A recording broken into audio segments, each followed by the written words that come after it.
Mesdames et messieurs, une fois de plus, bonsoir. Je vous souhaite la bienvenue dans le cadre des podcasts en Christ où nous examinons les enseignements du Nouveau Testament, les enseignements que le Seigneur Jésus-Christ nous a donnés au travers des apôtres et patriarches de l'Église. Donc je voudrais aborder avec vous un enseignement spécifique justement qui nous amène donc à découvrir ces enseignements. L'apôtre Paul a reçu le mystère de Dieu, c'est-à-dire la compréhension précise et excellente de la personne de Jésus-Christ et son œuvre dans sa gloire, c'est-à-dire que dans les aspects cachés de les vrais buts pour lesquels il était apparu dans ce monde. Jésus-Christ, le Logos, la parole de Dieu, est descendu dans ce monde pour venir nous apporter les lumières concernant notre identité, concernant nos origines, concernant notre destinée, c'est-à-dire le but pour lequel Dieu nous avait créés.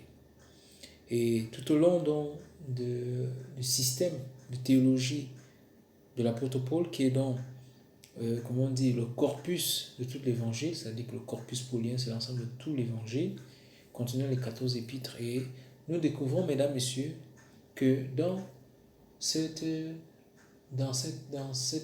évangile, il y a un système de vérité qui est consigné sous forme de doctrine et de pratiques saines. C'est pourquoi, mesdames, messieurs, nous voulons donc vous apporter ce thème ce matin, intitulé Doctrine et pratiques saines en Christ. Le mot en Christ, vous le savez déjà, c'est la signature de l'évangile de l'apôtre Paul, c'est la déclaration consommée qui résume toute la science du mystère caché, des trésors infiniment variés de la richesse de Christ. Nous avons reçu les bénéfices de Christ et nous entrons dans l'expérience, l'appropriation par l'évangile.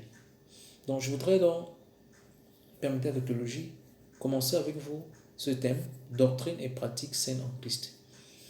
Bien aimé, nous avons constaté et nous comprenons d'ailleurs pourquoi est-ce que la Bible a été donnée. C'est que beaucoup professent la foi, mais ils n'ont pas une base, ils n'ont pas une fondation, ils n'ont même pas un fondement théologique sur lequel ils peuvent affirmer, démontrer leur croyance.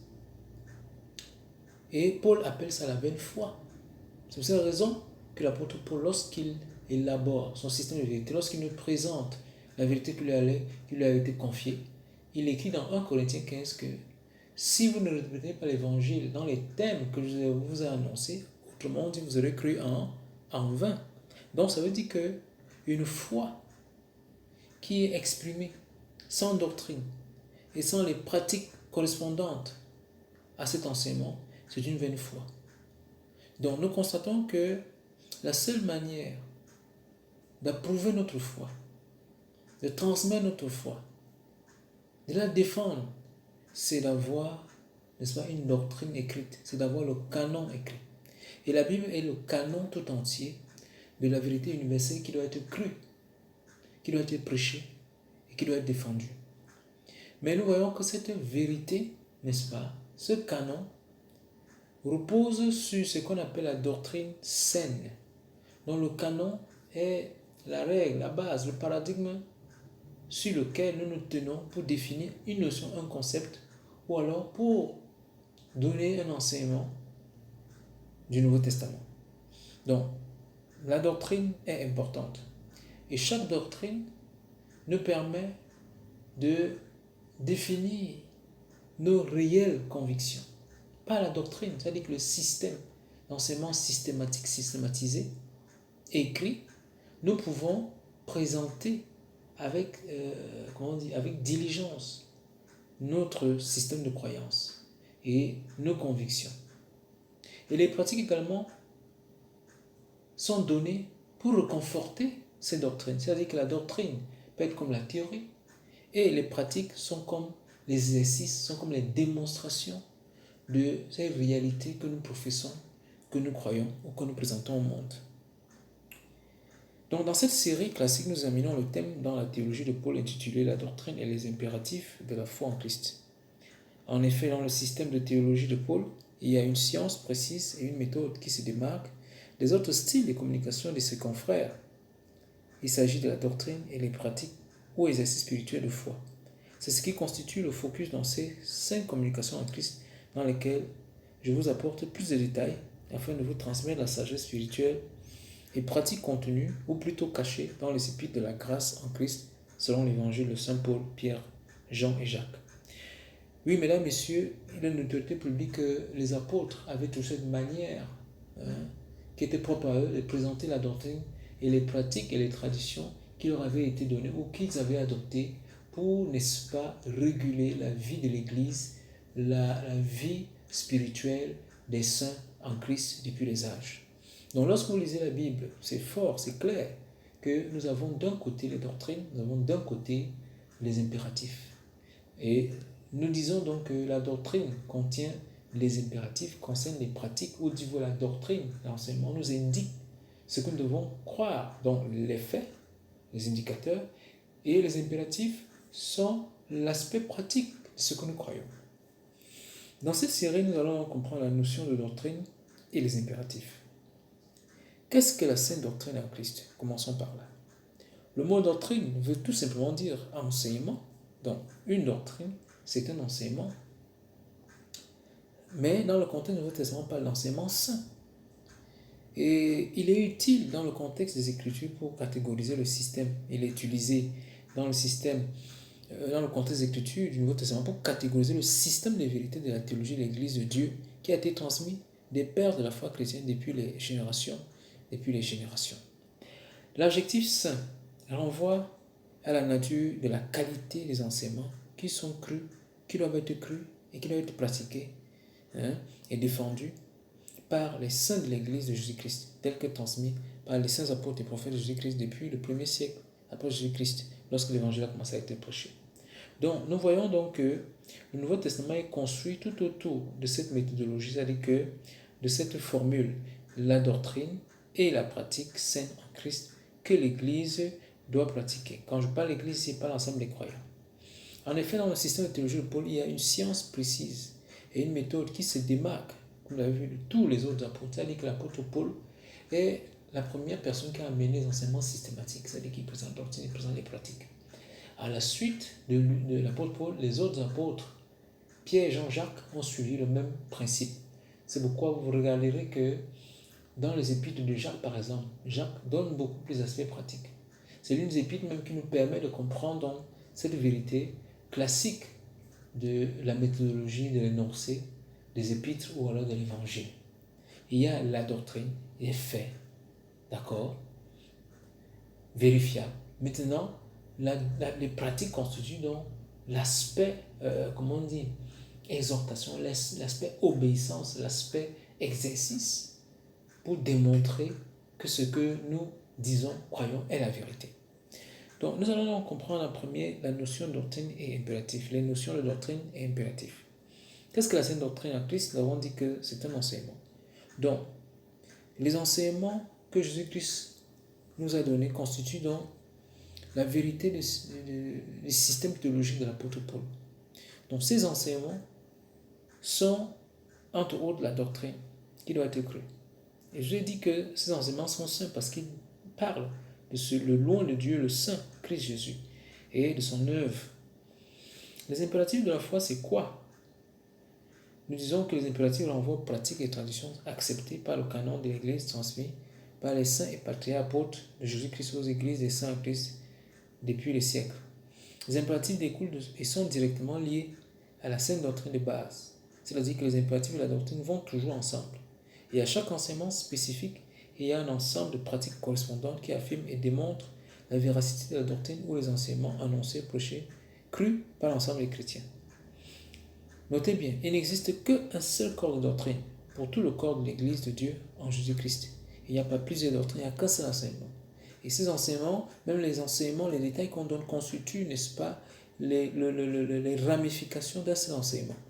Donc Jésus-Christ, après son élévation sur l'assise, a donné des enseignements à l'apôtre Paul pour nous conduire dans la vérité du salut du Nouveau Testament. Donc nous disons que Jésus-Christ nous a donné les paroles qui qui doivent nous conduire dans la marche en nouveauté de vie, dans la conformité à ce qu'il a fait pour nous, ce qu'il nous a acquis et là où il nous a positionnés. Donc il n'existe qu'un seul corps de doctrine pour tout le corps de l'Église de Dieu en Jésus-Christ. Donc il n'a pas dit que vous avez votre doctrine et que moi j'ai ma doctrine. Non, il existe un seul enseignement. Et ce sont les enseignements que Jésus-Christ nous a donnés après la résurrection qui concernent bien entendu les faits et les actions qu'il a accomplies en son incarnation, sa mort, sa résurrection, l'élévation, sa assise, mais également ce qu'il a apporté à l'humanité après la résurrection, après la crucifixion. Donc, la doctrine des impératifs de l'évangile de salut, selon les 12 apôtres de l'agneau, et en particulier selon Saint Paul, constitue le système de vérité catholique, c'est-à-dire universel, des connaissances de la théologie néo-testamentaire. Donc, la théologie néo-testamentaire révèle la doctrine et les impératifs. Donc, les pratiques, les habitudes, les traditions, dans le bon sens du terme. Deuxième élément, quelques exemples bibliques dans une doctrine, biblique d'une doctrine et des impératifs. Nous avons vu au début qu'est-ce qu'un impératif et nous avons également vu qu'est-ce qu'une doctrine. Donc vous savez que la doctrine c'est simplement un enseignement et vous comprenez que les impératifs sont les pratiques et les traditions que nous devons adopter, que nous devons continuer à pratiquer pour affirmer notre foi et nous démarquer des incrédules. Donc, nous voulons aborder ici quelques exemples bibliques d'une doctrine. Je voudrais m'arrêter là et je vous donne donc rendez-vous pour la suite pour examiner qu'est-ce que la doctrine du Nouveau Testament. Qu'est-ce que Paul appelle doctrine? Nous allons le voir tout au long de ces épîtres. Nous allons étudier, examiner certaines portions des Écritures. Nous allons voir comment Paul élabore la doctrine et comment Paul donne des orientations, donne les aspects pratiques, les choses que nous devons obéir, pratiquer et garder pour demeurer ferme dans notre foi. Mesdames, Messieurs, merci d'avoir regardé. Vous étiez en train d'être instruit ou alors inauguré dans ce qui est appelé dans le Nouveau Testament la doctrine et les pratiques des saints en Christ. Il y a une doctrine, un ensemble d'enseignements que nous devons écouter, que nous devons obéir, à laquelle nous devons nous identifier et par laquelle nous tirons notre vie, notre pratique, nos marches. Donc, c'est ça qu'il est question, mesdames, messieurs. Cet enseignement vous aidera à faire la différence entre la théorie et la pratique, entre l'obéissance et la désobéissance. Parce que les impératifs, mesdames, messieurs, montrent que ceux qui sont révèlent les doctrines. Les impératifs nous permettent de voir ce que nous allons croire réellement. Donc les impératifs et les doctrines vont toujours ensemble. Et le but donc de ces communications en Christ, des podcasts, c'est pour vous faire comprendre donc cette notion de doctrine et impératif qui couvre tout le corpus du Nouveau Testament. Et nous allons comprendre que on n'est pas chrétien de bouche, on est chrétien par la pratique. Donc lorsqu'on parle de confession et profession de foi, il s'agit également d'un autre synonyme de doctrine et de pratique ou impératif. Donc je vous donne rendez-vous, mesdames, messieurs, la prochaine fois pour continuer cet enseignement. Je vous invite déjà massivement à vous abonner, faites passer le lien car ce sont des choses essentielles de la vie, ce sont les choses qui sont les matières de vie ou de mort. Parce que nous allons nous rendre compte que les frustrations, les abus et tout ce qui se passe dans ce monde, c'est parce que le monde n'est pas enseigné, le monde n'est pas correctement affermi et nous voyons toutes les dérives aujourd'hui. C'est pour cette raison que le Seigneur nous a mis à cœur de ramener ces enseignements, de ramener cette précision sur la doctrine et les pratiques saines en Christ. Tous les deux mots se complètent, mais ils sont distincts dans leur définition. Dans leur but, ils constituent la même chose. La doctrine est quelque chose qu'on pratique et la pratique est une doctrine. Donc les pratiques nous permettent de voir les doctrines et les doctrines nous amènent à faire certaines choses pour nous démarquer de certaines choses. Mesdames, messieurs, merci d'avoir regardé.